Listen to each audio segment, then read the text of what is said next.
Bonsoir à tous les amis et bienvenue dans cet épisode 4 des débriefs de Deauville, les notes du jour. Alors aujourd'hui, Vincent, on va pas se cacher, sur terrain lourd comme ça, en fait si on prend des notes c'est pour à la fin de l'année. C'est ça.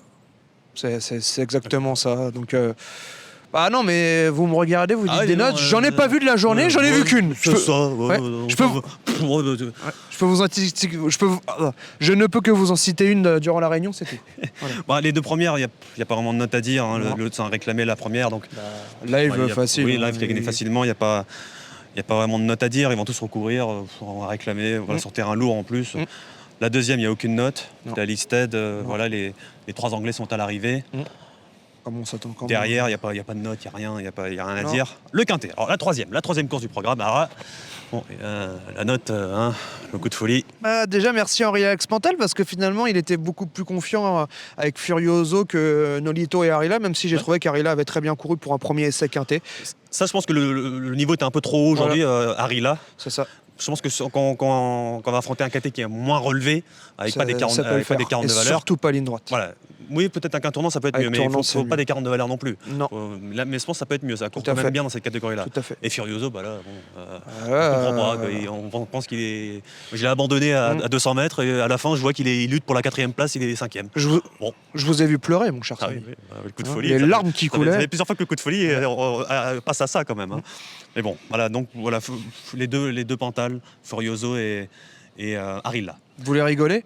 Vous avez dit que c'était la journée Pantal. C'est l'ancien Pantal qui a gagné le. Oui, c'est ça, parce que tu ne voulais pas. Je lui ai porté chance. Que tu ne voulais pas. Je lui ai porté chance. La 5e, un handicap pour 2 ans, il n'y a rien à dire. Allez, un petit Fona, pourquoi pas, parce qu'il n'a pas eu un parcours. Et Christophe Soumillon s'est battu un peu pas avec lui-même, avec elle, mais bon, 4e, c'est déjà une très bonne perf vu la difficulté de la course. La 6e, voilà, un autre coup de folie, Chanel Gold qui est 2e. Ouais. Ça, faut les reprendre sur terrain lourd par contre. Chanel Gold, faut mettre une étoile et on reprend sur terrain lourd. Voilà. Finalement, je vous ai porté chance. J'ai dit que vous êtes allé à Lourdes. Oui, voilà, il fallait y croire pour jouer un Carvalho. Il fallait y croire. Voilà. Là, pareil, je crois que j'ai porté une super chance à Henri-Alex Pantal, pas là que Maya Ofuchi. Non, vous avez fait une belle journée. Très belle journée, magnifique. Je m'en souviens. La 7e, Junko, oui, il n'est pas rasé, contrairement à ce qu'on a pu entendre dans la salle de presse. Pas de chez nous, attention, c'est pas de Canal Turf ça. Non, mais il y a un truc qui m'impressionne, c'est le sang-froid aujourd'hui de Maxime Guyon. J'ai eu l'impression de voir live comme dans la première. Il était très confiant. Très froid aujourd'hui, très chaud. Oui, il était très sûr de lui, parce qu'il a attendu. Et... Comme avec live, il a attendu. Par contre, au Testament, là, c'est pas très beau. Alors on va voir si c'est une grosse rentrée. Rentrer comme ça dans un terrain aussi lourd, c'est compliqué aussi, faut le dire. Bon, à reprendre pourquoi pas, mais ça va sans doute progresser là-dessus, mais bon, c'est pas beau non plus ce qu'on a vu. Ensuite, la 8e. J'avais raison. Oui, Panetton, là vous avez donné un gagnant. Panetton, ouais. Voilà. Ouais, mais Panetton, je vous annonce, pour moi c'est une jument qui a gagné quintet. D'ailleurs, je passe le bonjour à Benjamin Hubert, jockey chez Alain Couetil, ex-grand jockey de l'Ouest, qui m'a clairement dit qu'il connaît bien cette jument et qui pour lui devrait remporter un quintet à l'avenir. Et première victoire de la Kazakh de Quentin Bertrand, un photographe. D'ailleurs, c'est bien pour lui. En pleurs, ça nous a fait plaisir d'ailleurs. Et la dernière, pourquoi pas reprendre Drumroll en note parce qu'il a fait n'importe quoi derrière les stalles. Il fallait limite faire non partant en fait, c'était mieux pour moi. C'est vrai. Bravo, vous avez financé la filière la dernière.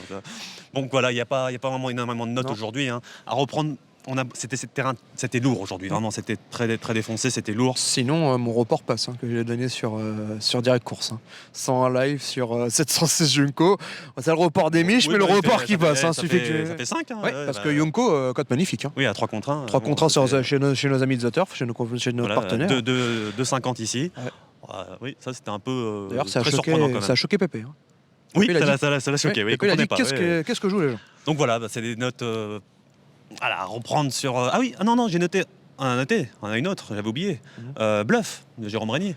À reprendre sur... alors, terrain lourd comme ça, je pense que ça va pas du tout... même si c'est pas non plus nul, mais on voit que c'était pas ça. Mais il faut reprendre sur... prochaine course peut-être, ça va... La spéciale. Tout à fait. Voilà. Bon, demain, grosse journée à la... Plus belle réunion. Oui, grosse journée à Longchamp. Plus belle réunion à Longchamp.